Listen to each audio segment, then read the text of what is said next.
What's up, ladies and gentlemen? Welcome to another episode of Meal and a Conversation with Fallen Faith. Today, I have Bianca on here with me. I'm excited. This has been a long time coming, like I said, when you got here. And so I'm excited to have this conversation with you. I think you have a lot of information that the people need and should know, or at least be aware of, right? And so before we even get started, can you tell the people a little bit about yourself and also your nonprofit organization? Yes, so my name is Bianca, as Seth has already mentioned. I consider myself a birth worker. So birth worker in community language just means like someone who's involved in the birthing process. So whether that's a doula, I don't know how much you know about these sorts of roles, but like there's doulas, or if you ever heard these terms before, so like doulas, midwives, lactation consultants, like things like that. But basically I'm a midwife assistant or a birth assistant. So that's one. I do many things like in the sphere of like maternal health, maternal child health, pregnancy. So that's just one. And then also OMIS, or Our Mothers and Us, is a nonprofit organization. And so basically the nonprofit just aims to create awareness and conversation and discussion, like kind of like what we're doing now about these topics about maternal health, maternal and child health, birth and pregnancy, and just kind of like the disparities for Black and brown women and families, like high maternal mortality. So I don't want to use all these public health terms, but maternal mortality just means like moms dying, babies dying, or them not receiving like adequate care or equitable care during pregnancy and specifically at the time of birth. So like, I don't know if you ever heard of people like stories or in the media about my doctor didn't listen to me in the delivery room, or when I was giving birth, or they didn't respect my significant other or my spouse or my husband or whatnot. They kind of just shut us off or disregarded us. And that's a lot that's in the media, like that's a lot of the discussion that's out in the media now. But that's a whole nother topic though. But basically OMIS is meant to just create awareness and facilitate discussion about these things. So with the community, with Black and brown parents, and to say, okay, this is what's in the world, or this is what's in the media, but what do you all even know this is a thing? Like, do you all have personal experiences? And just kind of like taking ownership or control and say in your own health and how you go about raising your family and things like that. And also like the family dynamics. So we do workshops, we've done workshops and classes and just discussing different topics. So for example, there's this thing called ACEs, or ACES, or Adverse Childhood Experiences. I don't know if you've heard of that before, but these are like a lot of public health related, like, and that's another thing too. Like public health professionals or people who are in the academic world, they know about this, and all of these discussions are like siloed, you know what I mean? But I'm trying to take these concepts and conversations to the community, not to teach you and say this is what you're experiencing, but more so just to bring awareness and educate and say, okay, so what do you have to say about this, or how does this relate in real life, or how does this translate or in real life? So classes and discussions regarding like the meatier topics, so not like, oh, this is how, not a childbirth class, like, oh, this is a Lamaze class, more. There's a time and a space for those things, what I mean? But with my organization, I don't want to have those sort of like fluffy, like patty cake type of, classes. So that, and then also a big part of it is like research. So basically like video, I don't know if you've seen any clips or anything, but like videos or interviews with Black and brown parents. So I've done some work like interviewing like Black and brown mothers to get their perspectives, and fathers as well, especially like in our age range, like 20s, 30s, like millennials type of thing, because we are, the next generation and raising the next generation and things like that. So I think it's important to have not youth and like teenage perspectives, but young adult perceptions. So speaking to mothers, and then speaking to fathers, and that sort of thing. So that's the long answer to that question. I No, don't even know if I answered the question. Oh, you did answer the question. Okay. But I think the follow up question is, what made Bianca want to bring this conversation to the community? Yeah, I think that goes back to, so I have a bachelor's and master's, and I went to U of A. And so in my public health classes, that was social sciences, sociology type of classes. That was always, you're in class and it's always like Black people this, African Americans at risk. It was always Black people, or even talking about like household. There's like a section or chapter talking about even the household, the family dynamic, single parent households, one parent households, and how all of that affects like health outcomes and how sort of like these social things. Okay, not to interrupt you, but okay, how does the family dynamic have a say in the effect that happens during pregnancy? So it does, because that's where a lot of assumptions come into play because of the family situation, right? So let's just say you're in like a doctor. Okay, let's just say you're in a doctor's office. It affects how you receive care in a way, and it's like bias, right? You have these like unconscious bias as a provider. We all have them, right? Like we all make assumptions. It's just human nature, right? But where it becomes an issue, like for example, say you go into or I've heard birth stories, right? At the time of birth, like a Black couple will go into the hospital, or they go into like a prenatal appointment, which is basically an appointment while you're pregnant getting care. And so a lot of it, like the provider will shut out the father or make assumptions like ignoring the father, everything is the mother, everything is on the responsibility of the mother, and just kind of making them feel isolated and making them like, no, this is actually my husband, right? This is not my baby daddy, you know what I mean? So it plays a role because it just highlights some of those biases, like unconscious biases and assumptions, or let's just say you step into a situation and it's like, oh, well, this woman, she doesn't have a father. They don't have a father figure. She probably has 8 kids. It's these assumptions, Right. So yeah. Okay. What motivated? I think to go back to so basically what you're stating that motivated you was the unconscious biases. Yes, that's what we're that's what we're and so, I interrupted. So that wasn't what motivated me, but it's just like when I was in my classrooms and reading all these books, it's like African Americans always at risk for this, they have higher risk for this, yada yada yada. And I'm just like, but why? But why? And it's like the textbook says this, and not to question and be like, okay, this is false, even if the numbers or the stats are true, or it's like higher incidences of X, Y, and Z, or higher rates of one parent households or whatever, even if that is true, why is it always us? You know what I mean? And so I wanted to it's basically out of curiosity. And then I'm like, okay, this impacts me, or mothers are more likely to pass away or more likely to die during childbirth.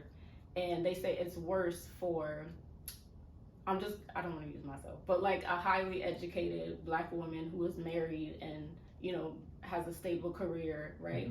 And is, I don't want to say affluent, but well off, right? Has a higher chance of maternal mortality or moms dying or her baby having poor health outcomes compared to a white, uneducated, like high school only education. And I'm just like, well, why?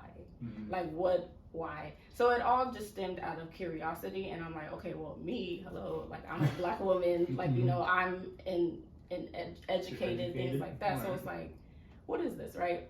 And so it's like, well, I'm Black, my community is Black, my family is Black, I have like cousins and things like that who have kids. So it stemmed from curiosity, and I wanted to really like I said, facilitate these conversations within our own community, not just, okay, the public healthers are not just, medical professions and things like that. So I wanted to kind of bring these sorts of topics to the community and gauge their thoughts, and basically as a starting point to better.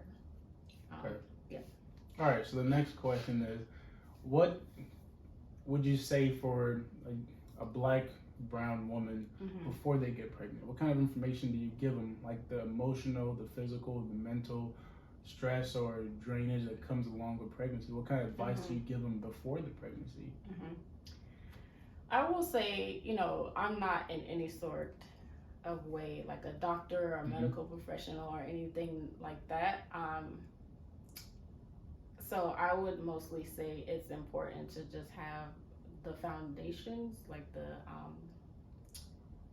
the foundational pieces of having like a general, like a support system, or just even just general awareness of like your options, right?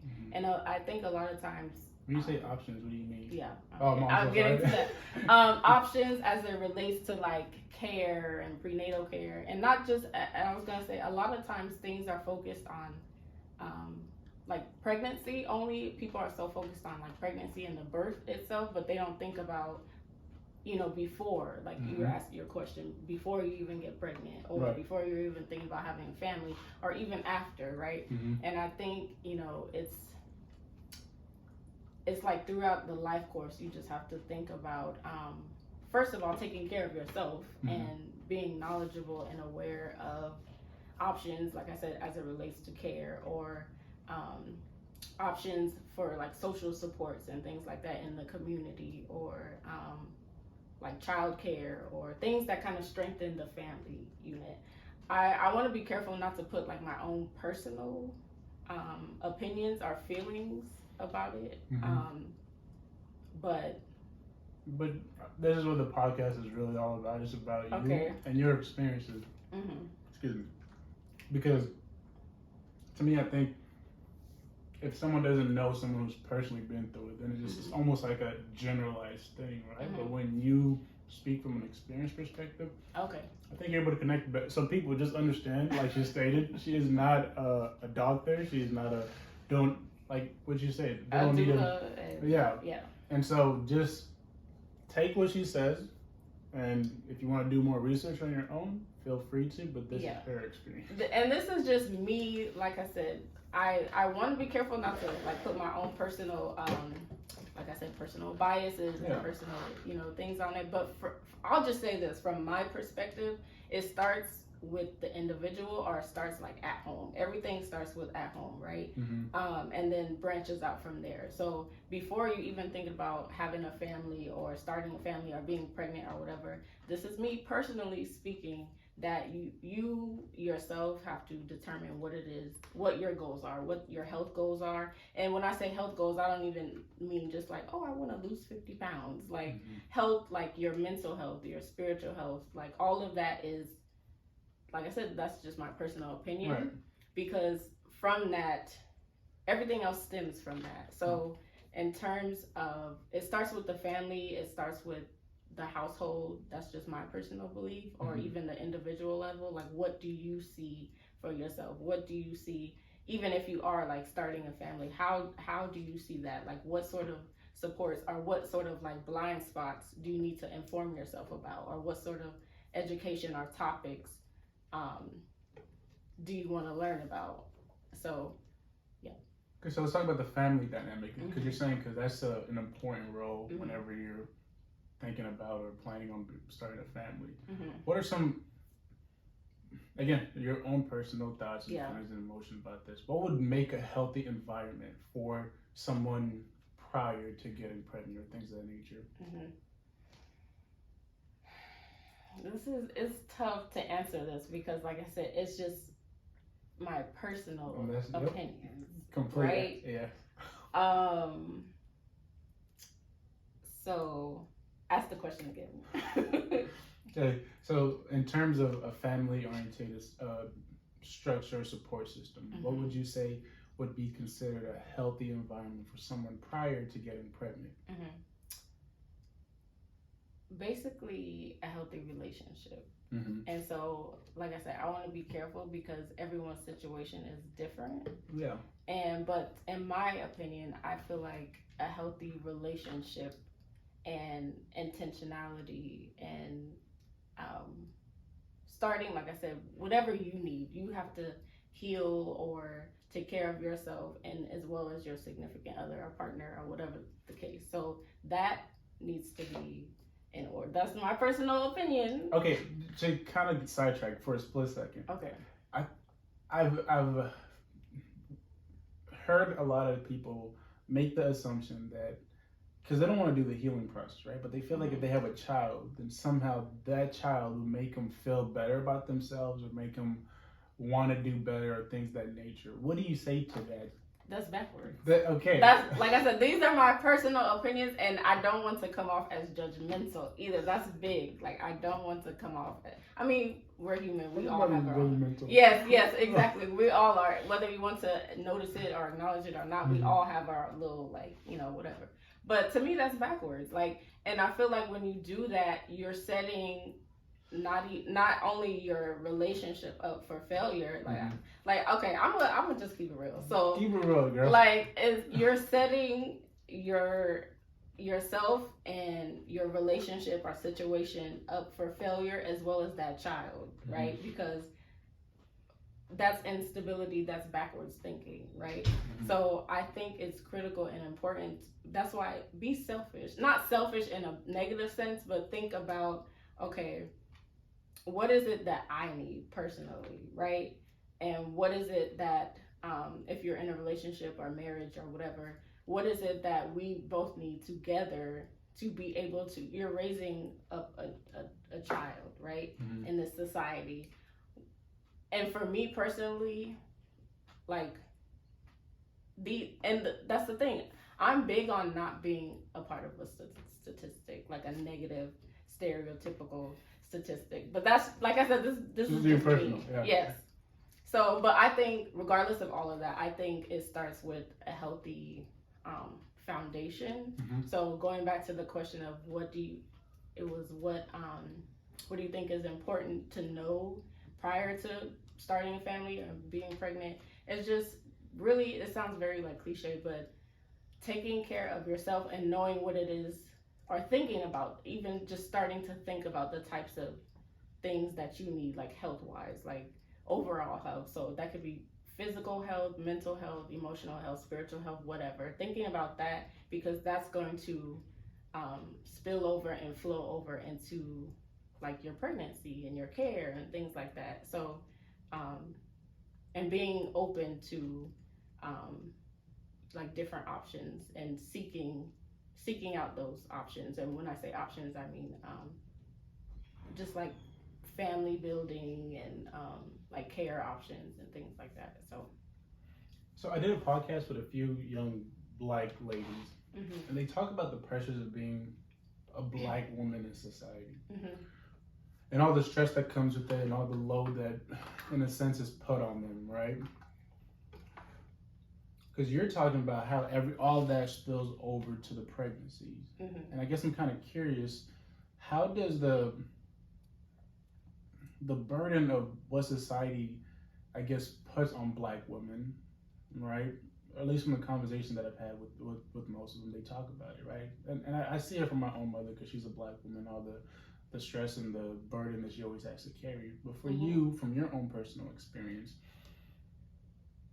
how big of a part does that also play into, again, we haven't gotten to that conversation yet, but the mortality rate of Black women in their pregnancies, right?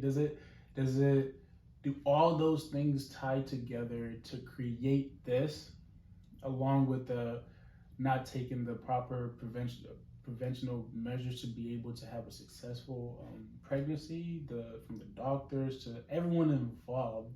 How does the stress and the burden, and I guess you can even talk about some of the burdens that you would say you face yourself personally as a Black woman, how can that spill over, let's say, for your future, whenever you decide that you want to start a family and things of that nature? So, in short, the question is, how does the burden of society on Black women also spill over into their pregnancy? And for you personal, how your experience as a Black woman, what are you weary about whenever you do get pregnant and all those burdens being carried on to your pregnancy? I think like a lot of the responsibility is placed on the woman. Mm-hmm. Well, for one, because you're a woman, and anything like birth, reproductive health, whatever related, is always put on the woman, Yeah. right? Generally speaking, um, but people forget it takes two. But anyway, so like everything is placed on the woman because for one, she's a woman, and then for two, for Black women, I just think that there's a lot of like just pressure, societal pressure, and I think perhaps also internal pressure. Now I can't speak to anyone else, but I don't know. That's the first thing that comes to mind is just a lot of pressure and responsibility, not pressure, but responsibility on the woman, um, and I think that further can hinder or make developing or making a family complicated because I think it perpetuates, like if we want to talk about the single Black woman or the single Black mother, I feel like it perpetuates that. And somehow I think too it can give men an excuse or an excuse or a get out of jail free card because everything is just back to the woman, the woman, the woman. So yeah, I don't know if I answered the question. Okay, then only because the internal pressures that you're talking about, what does it look like for Bianca? I don't know because I've never been asked this question, so I don't know. I'm gonna be honest. I don't know. I don't feel any internal pressures. I will say, like zooming out and generally speaking, I think there is, like I said, everything is just the woman, the woman, the woman. But for me, I don't necessarily feel any, or perhaps I haven't thought about, any sort of pressures. Yeah, I can't really answer that one. No, you're okay. I don't feel anything like internal pressures. Yeah. But you think a lot of Black women have these internal pressures that they have to deal with. So I guess let's just throw out some of those pressures that could possibly be just from the few things you just stated. From the get out of jail free. Okay, I guess maybe we could go there first. Okay. What is the guy's role? Because I think a lot of men are confused when it comes to pregnancy. They do believe that it's simply, what do? I just I did my thing for about 30 seconds and then she got pregnant. Now it's her duty to do the woman.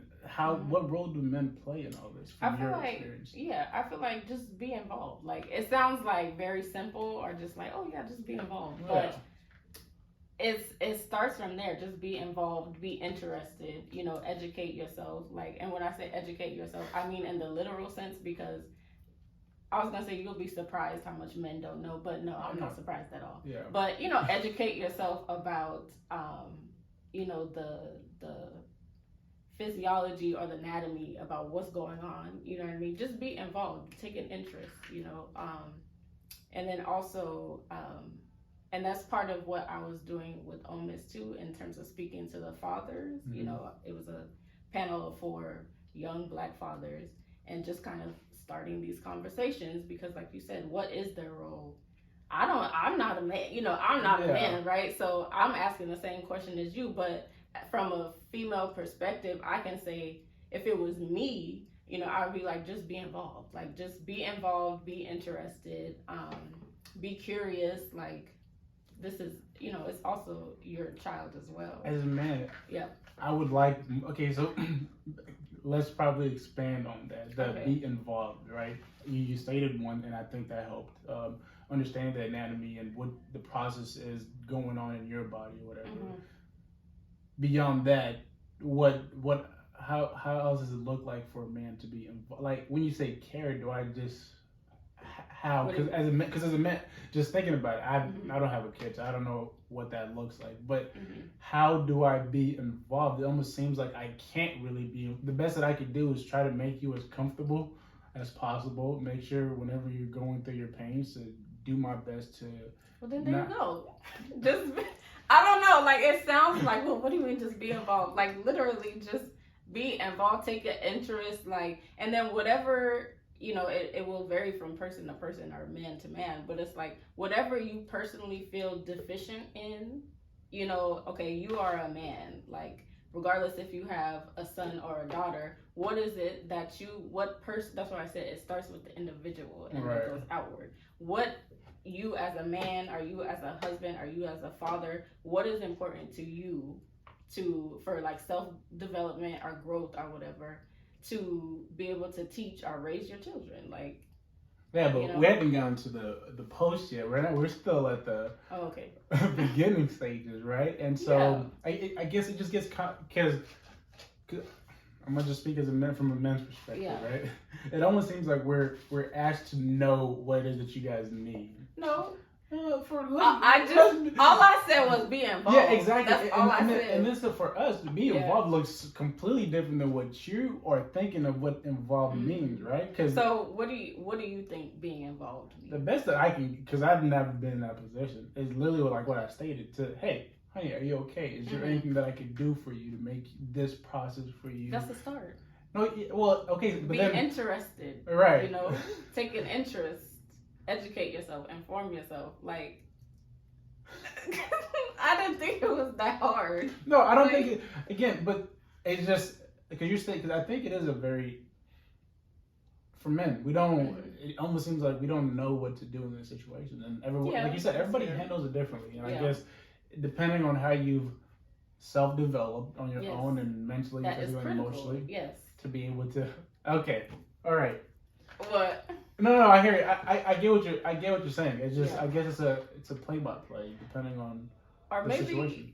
Or maybe I just think too deeply or something like. And then, okay, I don't want to offend anyone, but everyone isn't on the same like level. You know what I mean? Like, certain things are not important to certain people. Yeah. Like everybody has a different upbringing. Everybody has a different sense of like self-awareness and things like that. So.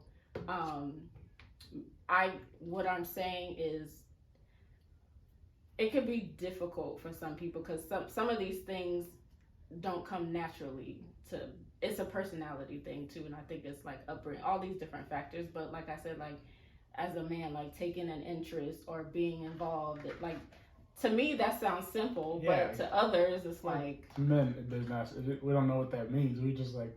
Okay. Yeah, but I really, that's why I said I think it's up to the individual. It's an impersonal thing. Like that's what I'm saying. Everything goes back to that. What is important to you, as a man, as a father, but everybody doesn't think about that, right? But I also think another big thing in that is the communication aspect. I think you can't really expect I can't expect for the woman to know what I'm thinking, and you can't expect me to know what you're thinking, right? So if there is something that I'm lacking and I'm not aware of it, it's kind of hard. Lacking? Yeah, lacking. Yeah, that I'm not aware of. I don't know how to better help you. But if you recognize it and you communicate with me, and now I have the opportunity. Now that gives me the opportunity to make the decision. Do I want to work on that weakness that she's talking about and better help her? But without the communication, I think. It's very difficult for both parties. That's where other resources come into play. That's what I'm saying. Taking an interest, and if you're not getting it from your significant other, talk to your mom, your father, your uncle. Like, do some classes. You know what I mean? Go to therapy. Pray about it. Like, there are other resources there to help you. That's what I'm saying. You just have to take the initiative and take the interest. Like, be involved, be interested. Like. This is your child. Okay. That's the last point. But everybody doesn't think like that. No, but let me ask you a quick question. Okay. Though. Would it make sense? Again, I like basketball, so I always like to use basketball analogy. Let's say I wanted to get training, and Michael Jordan was my father, right? Why would I go elsewhere to get information about basketball and things of that nature?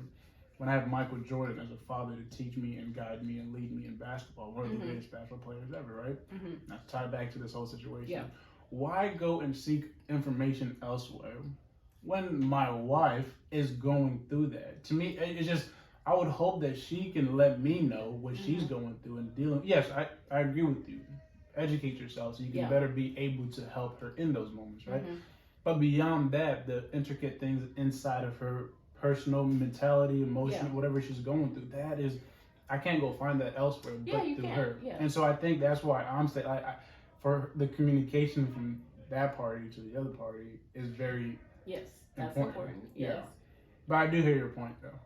What is my point? How much do you care, right? Yes. Yes. If you care, then you're gonna be willing to do the extra stuff, the Mhm. work, to not have her tell you everything, but Mhm. more so you go into it ready and prepared to help her the best way that you possibly can, and then you guys work out the other small Mhm. details in the relationship. Mhm. Am I kind of close to what you? Yeah, like I was gonna say, it's not that hard, but yeah, no, I think we're on the same page, and basically, yes, like you're going to get that. Your relationship is important. So both of you should be communicating and all that, like you said.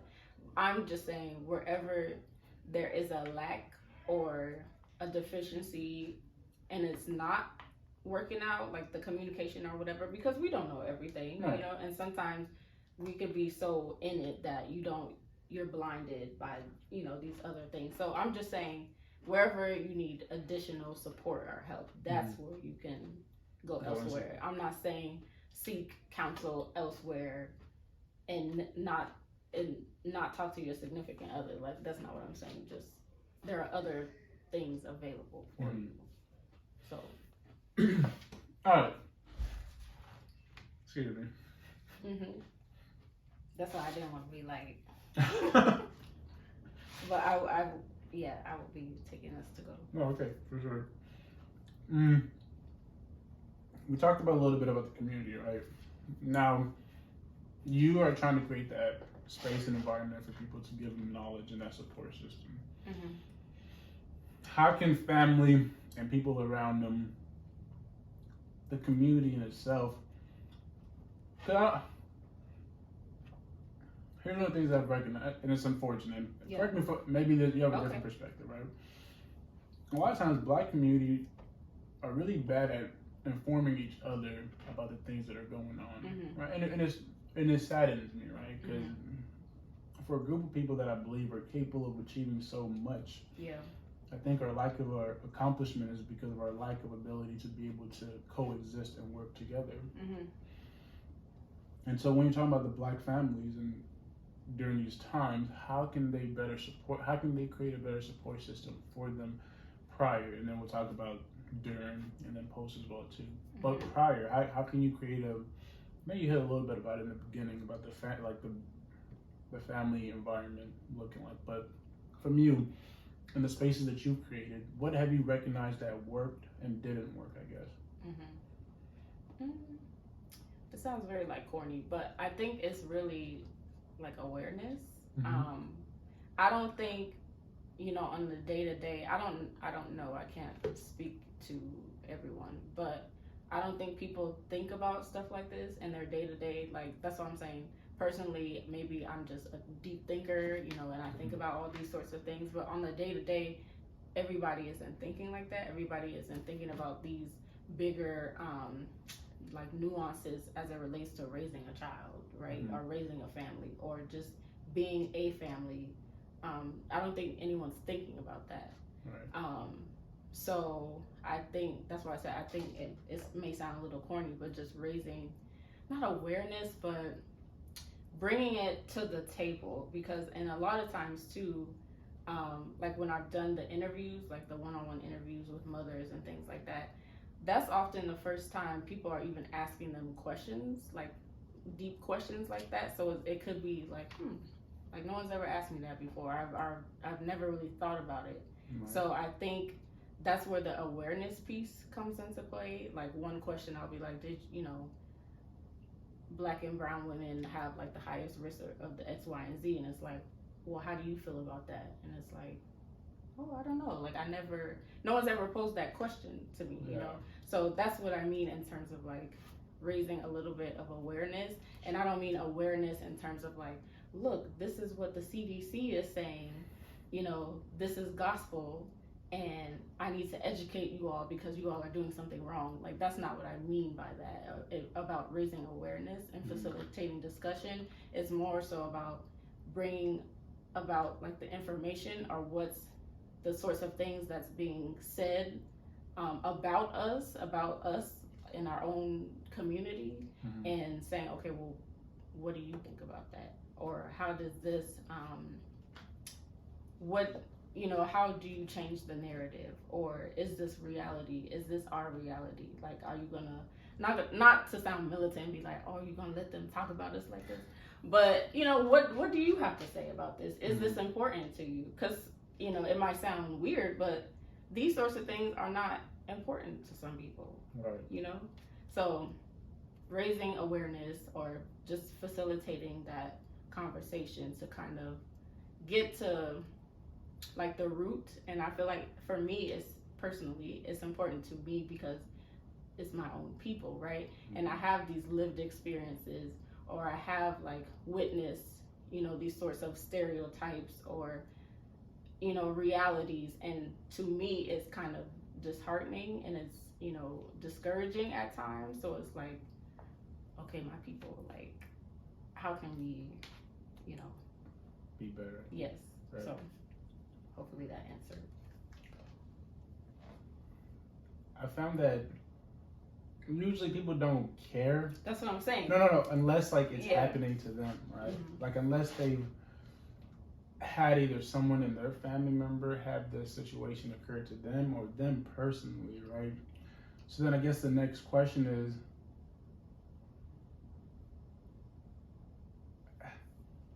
how do you make people care? I wouldn't, because that's tough. You can't really. If no one like, cares, it's hard to even begin that conversation. It's almost like, so do you I guess for you personally, during those the discouraging moments, what keeps you going to continue to have those conversations? I don't think, like you just said, it's hard to have those conversations if people don't care. I don't think so, because it's just a conversation, right? Like, I can ask you all these questions, whether you care about it or not, we can still have a conversation, right? Even if the answers that I'm getting are kind of like, whether it's negative, feedback, or whether it's, it's still information. Right. It's still something for me to be like, all right, noted. Like, or it's just, and even if you get it on film or recorded or whatever, like do an interview or focus group, whatever, it's still information. So, and I think that's important, like whether or not it should be unfiltered. So I don't necessarily believe like, you can still have conversations, like even if people don't care. You know what I mean? Because they're still being authentic and still giving you information. Right. So. Okay. So now we've reached the point of you are pregnant, right? So we went from. Not me. Well, not you. You're right. I'm sorry. But I get it. Yes. What are your 5? So for you, personal opinion, what are the 5 things these women should know during their pregnancies? Okay, generally speaking, I don't know if I could give you 5, but the things that come to mind is, I will stress the importance of trying to take care of yourself. And I know that's easier, and I don't want to put that in a way of, putting like the responsibility on you, like everything is on you, but taking care of yourself in a sense of, whatever, like I said, mentally, spiritually, physically, like, and I know that's easier said than done, but it carries over into how you experience your pregnancy, right? If you are stressed, and I know that's tough because everybody's situation is different, but if you can find like something to, grasp onto, whether that's like your faith or your belief or a close friend or something like that, or reaching out for additional supports, like finding something that you have some control over, and taking care of yourself and giving yourself what you need, even if it's just like the smallest thing, like, okay, I'm stressed or I hate my job or whatever, but I have to work because I need money and I'm pregnant, blah blah blah. Like, it sounds very simple, but even something simple pleasure, simple, like just taking care of yourself in the best way that you can within your capacity to do. So I would say that. And then also trying to, I will say this too, stay off social media. I will say that because one thing that I don't like about like the conversation and like discourse around like maternal health, all you see is like, oh, Black women are dying, Black this, like, oh, it's just bad, and I feel like that's instilling fear in people. Right. That's not productive, right? And so even like some of the things, like there's this documentary called Aftershock. Okay, great. It brings about awareness and conversation about the disparities seen, you know, but it's also instilling fear in some as well. So it's like, that's not productive, right? So, and I see all the time in like like Instagram and things like that, like different posts, or another Black woman passed away doing a C-section or something like that, and all of that. And I see in the comments like, oh, I'm pregnant now and I'm scared. Like, that's not, you don't, stay off social media. Like, that's not productive. Or just filter what you put in, filter what information that you feed yourself. So that, and then also I will say, you can like know that as it relates to like giving birth specifically, you don't have to give birth in a hospital. Now, basically, and I'm alluding to like, there are options, right? And I don't think people know that. I think, over time and over the years, over the generations, it's like, oh, hospital. Like, I have no say. Or, I used to work at Healthy Start. It's an organization, the Maricopa County Health Department, and Healthy Start, I used to go and talk to pregnant women. So pregnant or postpartum women, so women who just had a kid and things like that. And so part of the program is they offered like free doula services, and doula is just basically, it's like a birth coach. You know how you have like a personal trainer for like working out. Right. Basically, a doula is kind of like that, but for birth and to prepare you for that time. Okay. But a lot of what they taught in the childbirth education classes is, okay, you can fire your nurse just because, at the time of labor, just because you have these nurses like waiting on you, you have the option to say, no, I don't want to do that, right? Or, can I get a different nurse? I don't like this nurse. And I don't think people think about that. It's just automatic, like, oh, or for example, pain medications, like, everyone's like, oh yeah, I'm just gonna get an epidural. And an epidural, do you know what an epidural is? I've heard about it. Okay, so an epidural basically is like a numbing agent. So it not an agent, but basically it numbs you from the waist down, and you don't feel anything. So you don't feel any pain. So everyone's automatically like, oh yeah, I'm gonna get an epidural. But I didn't even know this. There are different levels, right? An epidural is like the max, but you can ask for other pain medications. Like, you don't have to go straight to the epidural, right? So just like knowing that there are options, and you don't have to just, oh well, I'm just gonna, or like even prenatal appointments, like there are other options. Like, you can do home births, you can have midwives, like in home birth midwives, they do provide prenatal care, like during your pregnancy. So you don't have to go into a doctor's office, right? They can come to your home. So there's different options out there, and I don't think people realize that or know that. So yeah, I would say those are the three things. How would you, when you're looking at all these options, as we know with the internet, there's so much information out there and so many different things that you could do. How does one know which one is best and which one isn't? Like, how do you find that out? You just have to see. You just have You to just search have to. Yes, I mean, you just have to. It just has to be a part of your research. You know, a home birth, for example. Like not everybody has the headspace.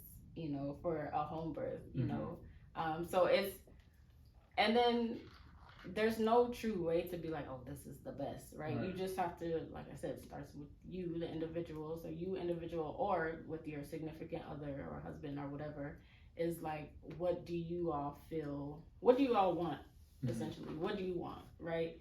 So, for example, like for me, I'll just like use an example. Like before even knowing about like home birth and all of that, like I didn't even know, you know, midwives can do like your prenatal care like during pregnancy. I'm like, oh, that's cool, like y'all can come to the house, like, and I don't have to go to a doctor, so you do all the same things, like that's cool. Like I didn't know that. So it starts with, well, what do you all want, what are you all comfortable with, and you go from there, right? If it's like, I want to be in control of, let's just say, like the birthing part or your labor, you know, I want to be in control of that. So what options would give me that? Like what sort of like care provider options would give me that the most?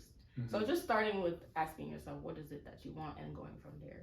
Okay, so I guess I just because I'm curious, you don't have to, but what would you say is the pros and cons for hospital births, and then what are the pros and cons for at-home births? Yes, and then there's also another option, which is a birth center. So a birth, Okay. So there's like birth center, hospital, and home birth. I mean, really, you could give birth anywhere. You could give birth in the car, but probably not the best idea. But I mean, if it happens, it happens. But it's like, though, I would say those are the three like buckets: birth center, hospital, and at home. And so I definitely see pros and cons to all of them. So birth center is kind of, in my opinion, like a happy medium. So it's like a birth center will have like the feel and the look of a home, right? It's like typically when you go into a birth center, like the patient room, for example, doesn't have all like the hospital bed and all these wires and stuff like that. It looks legit, like it's a bed, like a bed. They have a nightstand. They might have like a little chair, and then maybe in the corner you'll see like an IV pole. Like maybe in this corner you'll see like, I don't know, like instruments or something like. So it's a happy medium, like. So, and then there's, you know, midwives there, things like that. But I will say a home birth, I try not to be biased, but like for a home birth, I can definitely see the appeal because it's much more relaxed, like, and also for me, like assisting births as well, it's much more relaxed, like, you are in control of how you want things to go, right? And you can have whoever you want there. If you want your whole family, your uncle, your cousins, like your mother-in-law, everyone could be in that house, right? That doesn't necessarily mean they're in the birthing room or space, but you just have the freedom and the mobility to be wherever you want. And the midwives are on your time. They're not rushing you and being like, oh, well, I got a date at 4:00, so I'm gonna need you to hurry up. Let's induce you. Have you ever heard that term? Let's induce you so I can make my 4:00. You know what I mean? They're on your time, so I can definitely see the appeal for that. And then, you know, once the baby is born and all of that, it's like, all right, we do all the medical things necessary, and then we'll see you. Like, peace out. We'll see you at the postpartum visit in 24 hours. Like, and it's just chill, you know what I mean?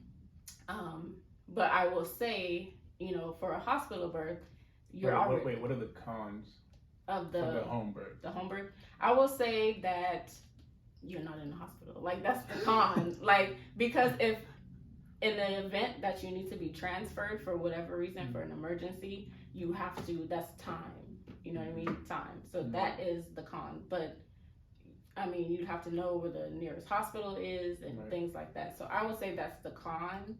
And then too, like, I would say a con is if you just don't want that memory like in your home. You know what I mean? Like, I don't want to have that memory like in my living room. You know, every time I cross the living room, like that's what I think. I think about the pain. Like, but that's personal, like, preference or whatever. But I would say one of the biggest cons is in the event if you need to be transferred or like an emergency or something like that.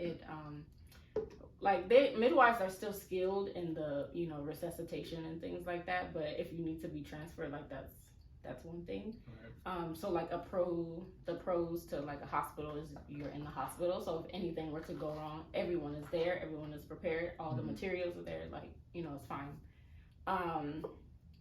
And then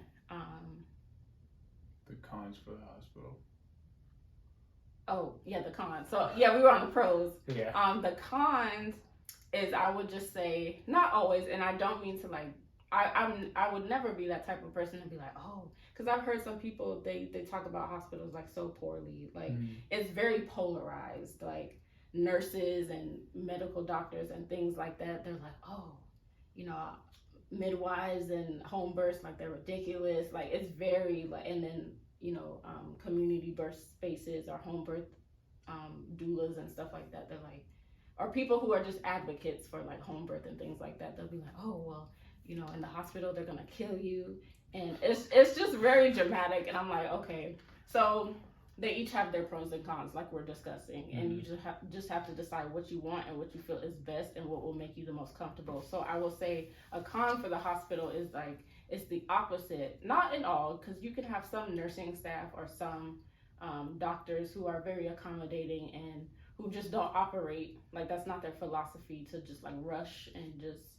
make you uncomfortable. So I will say the con is that you don't necessarily get to have as much freedom as you would, because in your own that's your own house. The midwives are on your time, whereas in a hospital at sometimes it could be like, all right, well, my shift is over in an hour and you still haven't made any progress, so we're gonna just speed up the process, or we're gonna it's a whirlwind. It could be like a lot, and I feel like that can put stress on your body, or it can stress like your support people, or that's where I feel like it's a potential con. And so you're on their time essentially. Okay. So now we've gone to we birth. Now the post birth, right? I guess maybe now you can talk a little bit about the mortality rate for Black women during birth, and then we can go on over to what should people know and information that they should have to the best of your ability after they give birth, right? From the depression that can and all those other things that follow pregnancy, right? So first, talk about the mortality. Yes. Okay, so maternal mortality, infant mortality are a thing, and I don't want to, like I said, I'm not a doctor, I'm not, an epidemiologist, nothing like that, but how they say in the media, like, oh, Black women are dying. It's not just that, every time a Black woman goes into labor or hospital, they're just dropping dead. Like, that's not the situation. So I don't want to, like, put that out there. That's not the case. What it is that it happens more often for Black women, if that makes sense. Like, the rate at which it happens is too much of a gap, right? So it happens more, or is more likely for Black women. It's not like, just all these millions of Black women are just dead, right? So that's what I want to highlight there. And when we talk about why is this happening? There are so many like theories as to why it happens, but the general consensus is that there's discrimination. These sorts of like provider biases, like I spoke about earlier, or assumptions, and because of that, it impacts how they provide care for you, and then a distrust between like the patient and the provider, and not having the optimal communication, like all of that plays a role into just the sequence of events that lead up to that. It's not necessarily malicious intent, like, oh, we're just coming in and we're just gonna, harm you. It's just all of these things that play a role into how these things happen that lead to, the death or the demise. So, yeah.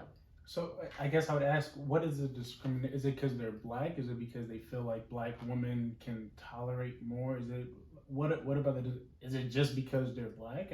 I'm kind of curious to know. Yeah, I don't believe it's just because they're black. I just think it's, like I said, the unconscious bias or assumptions or the microaggressions. So what would these assumptions look like? So, or simply it could just be like, you're just not listening to the patient. Mm-hmm. Like, you're just simply just not. I don't, now to say it's because you're black, we're not going to listen to you because you're black, or maybe they think you don't know what you're talking about. Like, it's just, we know what's best for you. You don't know what you're talking about. So we're gonna do what we feel is necessary. So I want to tread lightly because I don't know. You know what I mean? I don't know, but the general consensus is it boils down to like these discrimination and racism. And it's not like blatant. Mm-hmm. Like I said, it's not like malicious. Like we're just going in, but it's just how. Like we know what's best for you, and you can complain or, are just not being considerate or thoughtful about what's going on. Mm-hmm. So, yeah, I can't really speak to that dynamic, or I'm not even like a healthcare provider because I haven't witnessed this like in the actual, hospital. Right. So I can't really speak to that. Yeah, because I feel like if that statement could be, it could still be true. Right? Mm-hmm. I don't even want to take that off the table, but in the old days, if that was being said, I could see how that's happening, right? Wait, what do you mean by in the old days? Like during slavery and where black and whites really didn't get like it's blatant. It's blatant. Like you're like, you just don't like me because I'm black. Yeah. And clearly you don't care, right? Yeah. But now, maybe, again, I don't know, because like you said, just like you, I'm not in the hospital room with them. Could it just be the lack of like you're saying, willing to listen to the patient, right? Mm-hmm. And them understanding their own bodies during those moments that causes these issues, right? Mm-hmm. It's unfortunate that it happens more often to black women. And then I guess that's where you can get the theory that, it's because we're black that you don't want to listen to us, right? That's what I'm saying. It's like, with consideration to everything else, at the end of the day, maybe it is this, Mm-hmm. and we just don't want to admit it, but it's like assumptions. And like I said, the main thing is the smaller things that lead up to the death. And it's like, oh, nobody paid me any attention. And it's like, or let's just take it a very general example. Like everyday life, right? Mm-hmm. People have assumptions, right? So I don't know about you, or if you've ever been in a space or situation and you kind of, something happened or some words were said or something, and you kind of just like, why did they ask me that though? Right? You know? And it's kind of like, and it affect, like, okay, for example, I'll just give a general everyday example. So I had went to the corner store to buy just like I had like a junk food craving, so I was like, let me just go to the corner store, right? Mm-hmm. And so I was looking, and it was like this bulletproof glass or whatever between, the customer and the cashier or whatever. And I was looking to see if there was a card minimum, because sometimes they charge you an additional fee if you get something below a certain amount. So I was looking on the glass, and then the guy, the cashier or whatever, he was like, oh, are you looking for to see if we take EBT? And that pissed me off, because I'm like, stuff like that. It's like, why are you asking me that? It's just acting on those assumptions, right? Even if you were thinking that, okay, fine, you thought it, but the fact that you asked me that, like, you're acting, the fact that you're asking me is your action, based off that assumption. So, or like I went to, like, you go into a grocery store, for example, and it's like, okay, I'm looking for women's multivitamins, like a women daily vitamin. And like if a white associate or whoever, right, they keep saying, oh, well, prenatals, oh, you're looking for a prenatal, oh, for your baby, your child. Why do you assume, like, why? You know what I mean? So it's just, and your actions, you're acting based off those assumptions. Right. So to put it in the context of like a hospital setting, it's like those unconscious thoughts that can affect how you care for or how you communicate with someone, even communication, right? So that's how, if that makes I like that. sense. I like that how you put those two together. Yeah. I think it makes more sense when you say it that way. Let's talk a little bit about the postpartum depression. I'm kind of curious because again, I've never had a child, never will have a child because I'm a male, and so I don't know if you've had any experience with women that have had to deal with this. I get what should it comes. I would like to talk about the men situation. What should men be aware in these moments, right? Because we could confuse those moments for why is she having a mood, right? Why is she acting this way instead of, oh snap. I guess let's start here. What is postpartum depression? So postpartum depression is kind of what it implies. It's like after, the baby is born, all of a sudden the woman will start to feel like sad, or their moods are maybe disconnected from their own child, or not happy for whatever reason. So, and it's all goes back to hormones, right? So your hormones are kind of, you just had a baby, and so your hormones are trying to level, and level, and balance themselves out. So a lot of things can be going on. So that's that. So in terms of asking what can men do, I think, like I said, taking an interest in informing yourselves and being aware that this is something that can occur, and knowing that, it's not a clear like science on how to go about it or how to like solve it or anything like that, but just being informed and aware that this is something that can occur.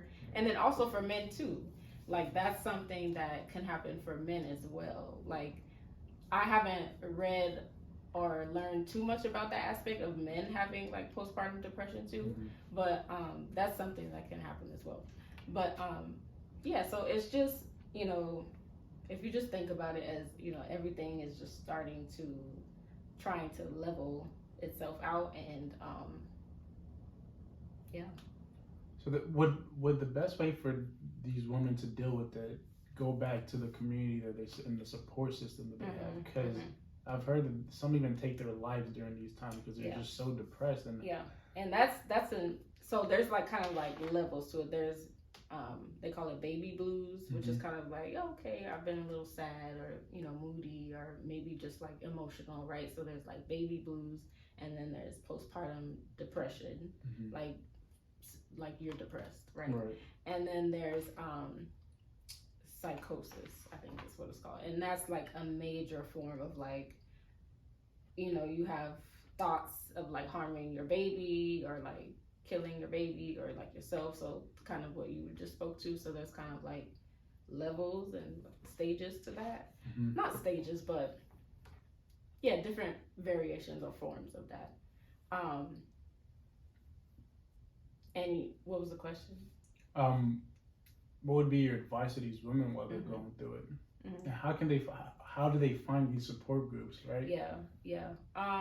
I would say start with, like, very generally speaking, start with whoever provided you with care, like whether it was like, okay, you did midwifery care, or you see a pediatrician, or you see like your obstetrician, your OB or something like that, or the hospital. Like start to they generally give you information like about this anyway, like informational education and things like that.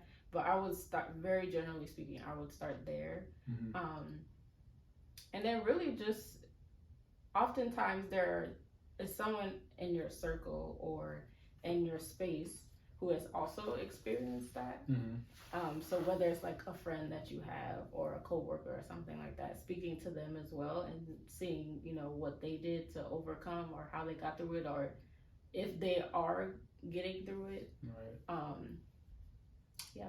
So very generally speaking, that's what I could say. I to me, I just find it'll be hard to like try to tell someone like right now I don't really care for my kid, right? Like you just this is your own kid, right? And I'm curious to know if that's a part of the reason why a lot of women don't even have these conversations. Like, because I think if you don't have a conversation, it's hard to. I don't know how to even add, if this is a question or more of a statement. Like I think, and what are your thoughts on it? Like it would be difficult for me to be to like, admit that. To admit, hey, like that baby that I just had, I'm not really. Yeah. I don't even want to see it really. Yeah. And so, how does one even begin to? First, I guess to let them know that those thoughts don't make you a bad mother or a bad person.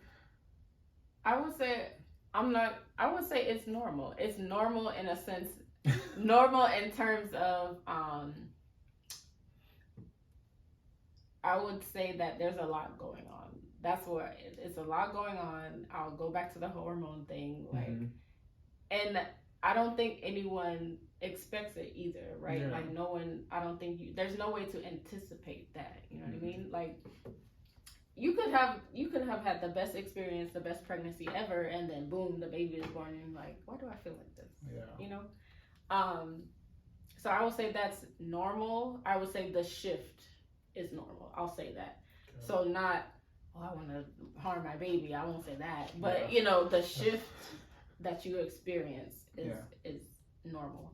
And then, too, I feel like going back to the thing of not putting everything on the woman, you know, all the responsibility, like, whoever is her support system or whoever is around, like family or friends or whatever, like if you notice, you know, take an interest or ask or, you know, try to step in and say, okay, is everything, how are you feeling, you know, things like that. So it's not, you know, because if you're able to recognize it, depending on the person, no one's gonna just, like you said, outright just say, well, no one's gonna bring that up, you know. So kind of as people on the outside or like support systems, if it's like a cousin, if that's your cousin or whatever the case, like take an interest in the time to say, okay, how are you feeling, you know?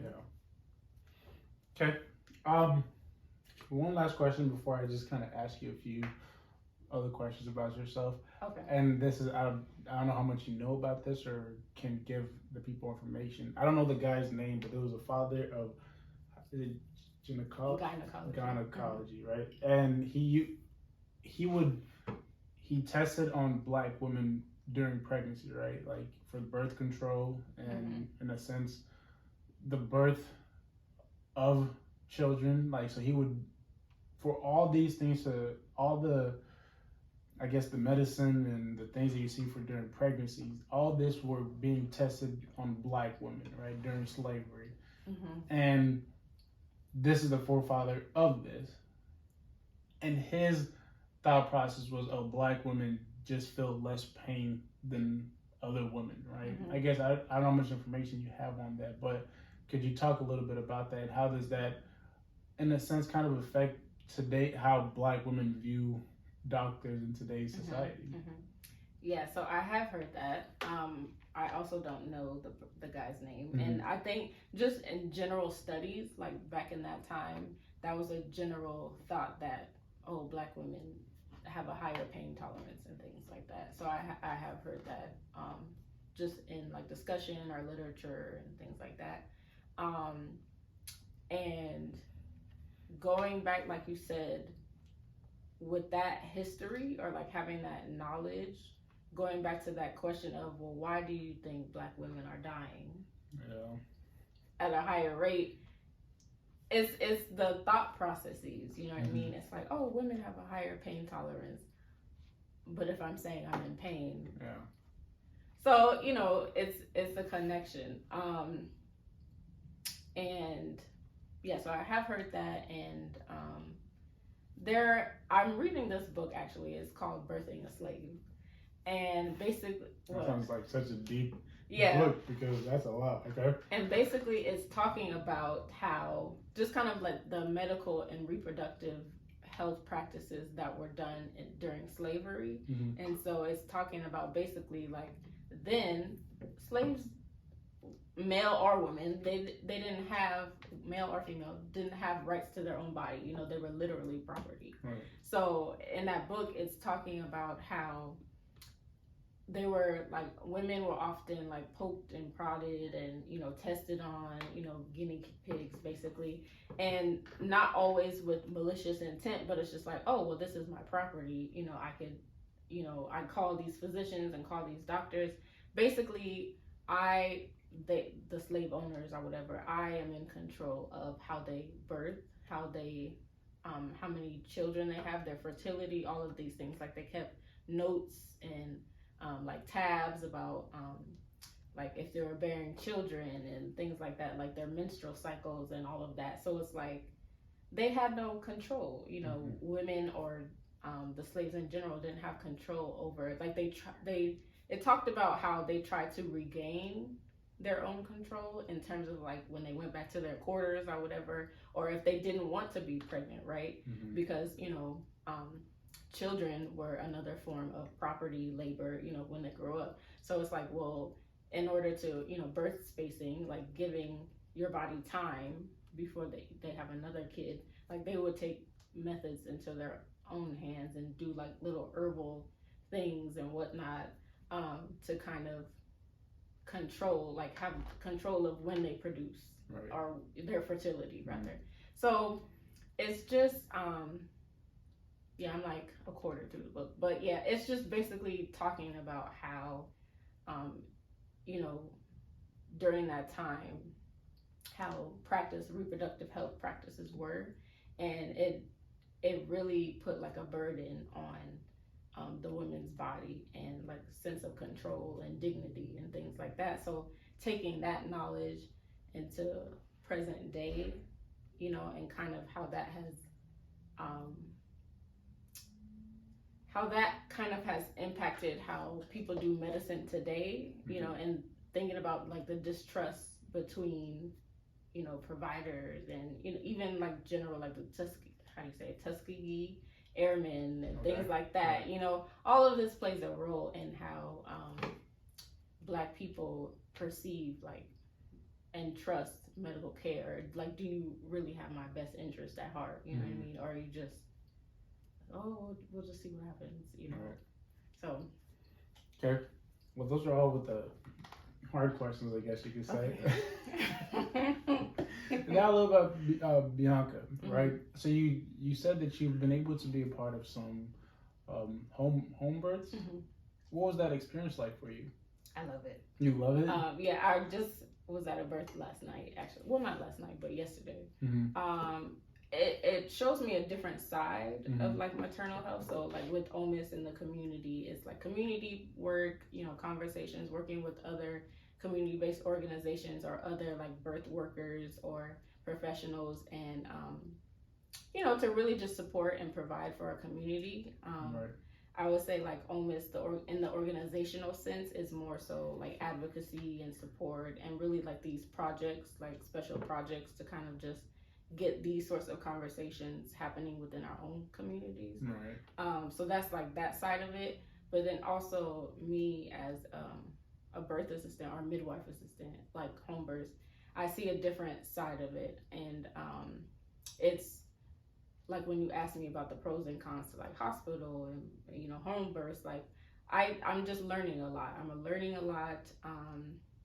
And I feel like I always ask, and oftentimes they assign me to like, well, the midwives are of color too, but they be assigning me to like the Black families, which I don't have a problem with, because I think it's important. That's another thing. I think it's, you know, when we talk about representation, I think it's important too for other Black families or Black women to see, you know, professionals or, you know, care providers or what have you that are of color as well. Because I think, I'm not going to speak for everybody, but I think in some ways it provides a sense of comfort. And they can kind of like let their guard down a little. They don't have anxieties or stress, you know what I mean? Because we relate in some sort of way. So I think it's helpful for families or women or mothers to see that as well. Like, oh, my care provider is like me. Looks like me, yeah. So I think that's reassuring. And I always like to ask, like, what made the family decide this route, over a hospital birth or whatever. And a lot of the times they say because my first child or my first birth didn't go how I wanted to go in the hospital. Or, the same thing, like, oh, I feel like everything was just happening to me and I wasn't in control of the situation, or we were in control, like, as the couple, like, things like that. But yeah, generally speaking, though, it's been very educational. Like, I've learned a lot. I see a lot. And I love it. Like, I love birth in general, so yeah. Okay, so you keep naming your nonprofit, but I don't think people really have picked up that this is your thing that you're doing, right? So. Oh, you're talking about the births. Oh, no, I'm talking about your nonprofit, okay, right? Yeah. So Our Mothers in This, right? Can you please kind of give, because we hit it briefly at the beginning, but I actually, because this is something that you're passionate about, and I'm kind of curious to know about your nonprofit. One, can you tell the conversation has been basically about it, but again, just so they can know more about it. One, what is your main goal with it? Two, how can people support you? And three, what is it that you're either currently doing or in the future you're planning on doing with this nonprofit? So the first one, I guess, would be, what is your nonprofit really about? Yeah, so it's really about, like I keep saying, the conversation, but how that translates into activities or action is like by doing these projects. So like the research projects of talking with community members, like the interviews that I've done, or the panel discussions that I've done in our community. So that's like the actionable piece to it. Right. So it's like, oh yeah, we're about starting conversation. It's like, okay, but what does that mean? So that's that piece of it. Okay. And then also being able to that's another thing, being able to provide information back to like care providers or back to community like midwives and things like that who are supporting these families, right? So it's like cyclical or like a feedback loop. Right. So it's like, okay, we bring these topics to the public or within like these spaces within our communities, and then how do we take that and say, okay, this is what people are saying, or this is how people feel, right? So like, for example, some of like the interviews have, like last year, have been shown in front of like Arizona health conferences, right? So that's important. And I think as like public health, whether you work in public health or you're a nurse or a doctor, or if you work in social services, I think it's important to keep these things in mind and to see like videos and like information or like data about this stuff, because it gives you like a reality check about why you're doing what you're doing as a professional, right? So I think it's been good in that it has brought not the conversation, so it started the conversation in the community, but it's been able to highlight that at a higher level. So like during these state conferences or summits, and it's being shown, right, and discussed over. Or last year there's this organization called the Black Mamas Matter Alliance, and every year they have a Black Maternal Health Conference, and so that has been shown on these like larger platforms. So I think it's and then too, like wanting to kind of getting to your question of what do you plan on doing with it, right? It's a good like middleman between the community and like people in our state, even if you want to get to like legislation, right? Or I have been in communication with there's this thing called the Maternal Mortality Review Committee. So states have these committees to go over a review, like why did this, it doesn't have to be just Black women, but if there's a maternal death, why this panel or committee comes together, reviews all the evidence, reviews all like the health information, health background, and says what caused this maternal death? Like what was the cause of it? And so I've been in communication with the state's Maternal Mortality Review Committee, and so I think it's important to just keep this feedback going. Right. So yeah. What's been your biggest challenge with this nonprofit? Yeah, I would say the biggest challenge has been like logistics, like the logistics, the operational aspect of it, because like I do have a 9 to 5, you Mhm. know, and then I also have the nonprofit. It's like I do different things, like Right. many things. So it's really the logistics part of it and like operationalize it and how to continue the work. Right. And what makes the most sense. Like I'm a big person of like I don't just want to be doing stuff just to be doing stuff to be like, hey, look at me, I'm active. We're active, like, but you're producing garbage. Like I don't want to do that, right? So yeah, I would say that's been the biggest challenge is really I don't want to say having a cadence, but just the like logistics and operationalizing it. Right. So and then it's like no one tells you how to run. You know, sometimes if you have that additional knowledge, cool, but it's not like I went to school for a nonprofit, whatever, you know. So yeah. If you ever need help with that, let me know, because my brother works for a nonprofit. It might not be in the same area, but maybe just have a better understanding. I'll see if I can get you guys connected and you guys can figure that, because I know that does help. Connections are a very big thing, and so just let me know and I'll see if I can get you connected. My brother loves nonprofit organizations, and so if he can help you in any way, I'm pretty sure he will. Last question would be, where can people find Our Mothers in Mess? How can they support? And also, how can people help with these conversations, right? I guess to the best of my, I'll post this this podcast, but then further than that, what can Seth do to, in a sense, keep this conversation alive instead of it just stopping here and on YouTube? Yeah. So basically, you can find the website. So we got a website, so ourmothersinus.org. And then also, we're on all the Facebook, we're on Instagram at Our Mothers in Us. So that's where you can find all the information. And the other question was what people can do to support. Yeah. So basically, participation. Whenever participation in terms of if you want to be a part of the conversation, like if you yourself are a parent and you want to be a part of the conversation, or if you want to sign up to participate in a future like focus group discussion or interview. And then we also have ongoing surveys that's on the website. So participation in that way. And then participation if you have any sort of services that you'd like to like donate or offer, like as you know, as a professional, like nonprofit, things like that. Yeah, those are the two main buckets. How do we keep these conversations alive would be the last main comment.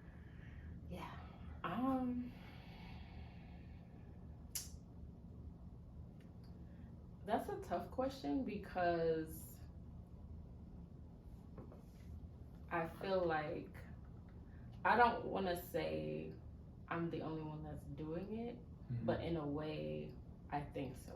You know, I think whenever I tell people about the organization or like show the work or the videos and things like that, a lot of people are like, oh, I never even, like I said, people don't think about this type of stuff. Right. So I think, honestly, I feel like it's on me to keep the conversation going. That's a lot of pressure. It is. It is. How do people help Bianca keep this conversation alive? I think it goes back to the participation piece, like volunteering, like whatever sorts of gifts or talents that you have to the cause, like that sort of thing. And then just being open to like partnerships, like having partnerships, or like if you're a videographer or a photographer, or because it essentially is just me right now. So, and I can't do everything, Right. So it's me and then an accountant. We have, have an accountant, but she's an accountant. She know numbers, you know, money, like that's it, so it's just me. So, so yeah, like back to the participation piece, and if there are any like services or talents or gifts that people have that they want to, or partnerships or collaborations that they want to do. Primarily like project based, like any sort of projects, that would be nice as well. Okay. I mean, you can donate too. We do take donations because it takes funds to be able to do the project. Yes. You know what I mean? Or like renting out spaces, or being able to like pay people for their services if I need to like outsource or something like that. And they can donate on your website, right? Yes, on the website, ourmothersanus.org. So Okay. yeah. Hey Bianca, thank you so much for Thank taking you. the time. I really Yes. appreciate you for coming. Mm-hmm. Like I stated in the beginning, it was a long time coming, but I'm glad we finally got it done. Mm-hmm. Let me know again how I can help you, and Mhm. please reach out to me. I'll reach out to my brother and try to get you guys connected. Okay. He'll be back from Africa sometime next week. Oh, okay. Cool. So you let me know, Mm-hmm. and I'll do my best to try to keep the conversation alive Yes. and caring, right? Doing my Yes. best Or just spreading the word. spreading the word. Yeah. All Or right. taking an interest, like Taking I said, interest. That's the taking a biggest little thing. bit of interest, to inform yourself, and learn. Right. Yep. All right, ladies and gentlemen, thank you for tuning in to another Meal of Conversation with Bianca and Fallen Faith. As always, God loves you. I love you. God bless and stay safe. Thank y'all. Love y'all. Peace. Hey, look at that. Great job. Oh, God.